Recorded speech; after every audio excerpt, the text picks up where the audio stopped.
जय हिंद दोस्तों, कैसे हैं आप लोग। आज की वीडियो में हमारे पास है यूपी बोर्ड क्लास 11th के सामान्य आधारित विषय का मॉडल पेपर।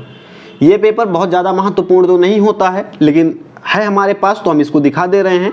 कुछ क्वेश्चंस के आंसर भी आपको पता लग जाएंगे और ये भी पता लगेगा कि जो सामान्य आधारित विषय होता है उसमें किस टाइप से क्वेश्चंस पूछे जाते हैं। चलिए आगे बढ़ते हैं। हमारा पहला क्वेश्चन है, लाभ मात्रा अनुपात ज्ञात करने का सूत्र लिखिए। इसमें आपको 4 ऑप्शन दिए गए हैं। अगर आप देखेंगे, sales minus BC upon sales into 100, FC upon BP into 100, profit upon margin of safety into 100 और ये सभी। इसमें कौन सा लाभ का सूत्र है, लाभ मात्रा का, ये आपको बताना है। तो sales upon BC, sales minus BC upon sales into 100, ये वाला जो ऑप्शन है ये आपका सही है, ये ऑप्शन आपका गलत है। ये पहला वाला ऑप्शन आपका इसमें सही है। फिर किसने कहा था कि प्रकृति हमारी आवश्यकताओं को पूरा कर सकती है, हमारे लालच को नहीं। राइट आंसर हो जाएगा महात्मा गांधी। इन्होंने कहा था कि प्रकृति मनुष्य की आवश्यकताओं को पूरा कर सकती है, लेकिन मनुष्य के लालच को नहीं पूरा कर सकती है। तो महात्मा गांधी जी ने ये शब्द कहे थे।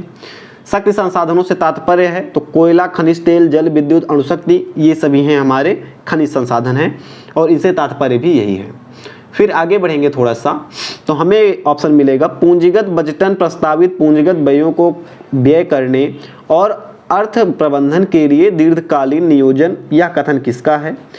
तो राइट ऑप्शन नहीं पता है, आप जो भी आपको समझ में आए लगा सकते हैं। जैसे मैंने बोला कि बहुत इंपॉर्टेंट तो नहीं होता है, लेकिन पेपर होता है ये। फिर परियोजना चयन में किन किन बातों को ध्यान में रखना चाहिए। तो परियोजना चयन में ये ध्यान रखना चाहिए कि इसका मैनेजमेंट कैसा होगा, कब शुरू होगी, कब खत्म होगा, कितना पैसा लगेगा, कितने लेबर लगेंगे, तो ये सारी चीज़ें को ध्यान में रखना चाहिए। शक्तियों व कमजोरियों में क्या अंतर है, इसको तो कोई भी लिख सकता है। शक्ति क्या है और कमजोरी में अंतर क्या है। किसी परियोजना में चयन में किन किन बातों का ध्यान रखना चाहिए, सेम क्वेश्चन रिपीट किया गया है।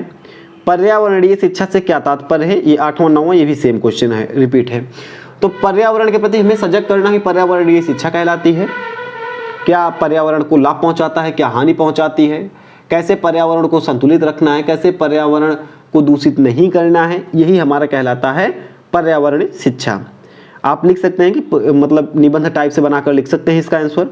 वनों के 4 अप्रत्यक्ष लाभ। तो अप्रत्यक्ष लाभ में आप लिख देंगे कि वन अप्रत्यक्ष रूप से ग्रीन हाउस गैसेस को मेंटेन करके रखते हैं, मृदा अपरदन को रोकते हैं और जहाँ पर रहते हैं उपजाऊ कर देते हैं ज़मीन को। ये सब अप्रत्यक्ष लाभ है आपके, आप लिख सकते हैं। और मानसून में सहायता करते हैं, ऐसा आप लिख सकते हैं।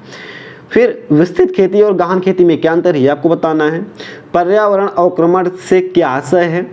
ध्वनि प्रदूषण कम करने के 4 उपाय, ये भी आपको बताना है इसमें कि ध्वनि प्रदूषण को कैसे कम किया जा सकता है। और अगर आपको पता है तो आप विस्तार में लिखेंगे, नंबर आपको बढ़िया मिल जाएगा। प्रदूषण नियंत्रण का क्या अर्थ है। तो प्रदूषण नियंत्रण या पर्यावरणीय प्रदूषण को परिभाषित कीजिए, दोनों एक ही क्वेश्चन है लगभग।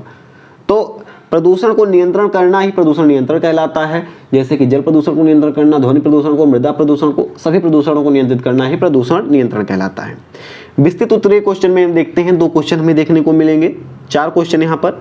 भारत में विद्युत उत्पादन के स्रोतों का संक्षिप्त में वर्णन कीजिए। जैसे सोलर है, थर्मल है, पानी से बनता है, कोयले से बनता है, तो इन सभी को आपको लिखना है उसमें विस्तार में, क्योंकि विस्तृत उत्तरीय क्वेश्चन है। भारत में भूमि प्रयोग पर एक निबंध लिखना है। भूमि का प्रयोग कितना हो रहा है, बंजर कितनी है, पड़ती कितनी है, उपजाऊ कितनी है, ये सब आपको इसमें लिखना पड़ेगा इस क्वेश्चन के अंतर्गत। जनसंख्या विस्फोट से क्या तात्पर्य है। जनसंख्या, पर्यावरण पर इसके प्रभावों का वर्णन कीजिए। जनसंख्या विस्फोट क्या है, बहुत तेजी से जनसंख्या बढ़ रही है, यही आपको जनसंख्या विस्फोट के अंतर्गत लिखना है। पर्यावरण के प्रभाव, यानी कि पर्यावरण के साधन सीमित हैं लेकिन जनसंख्या बहुत ज़्यादा बढ़ रही है, तो पर्यावरण पर क्या दुष्प्रभाव पड़ेंगे, ये आपको लिखना है। पर्यावरण प्रदूषण के कारणों और प्रभावों का वर्णन कीजिए। यही टाइप क्वेश्चन को मिलाकर यहाँ पर पूछ लिए हैं। ये इस तरह से क्वेश्चंस कुछ आए थे आपके क्लास 11th के सामान्य आधारित विषय में। फिलहाल इस वीडियो में इतना ही था। कैसी लगी आपको वीडियो, आप हमें कमेंट करके बताइएगा। हम मिलेंगे किसी नेक्स्ट वीडियो में। जय हिंद।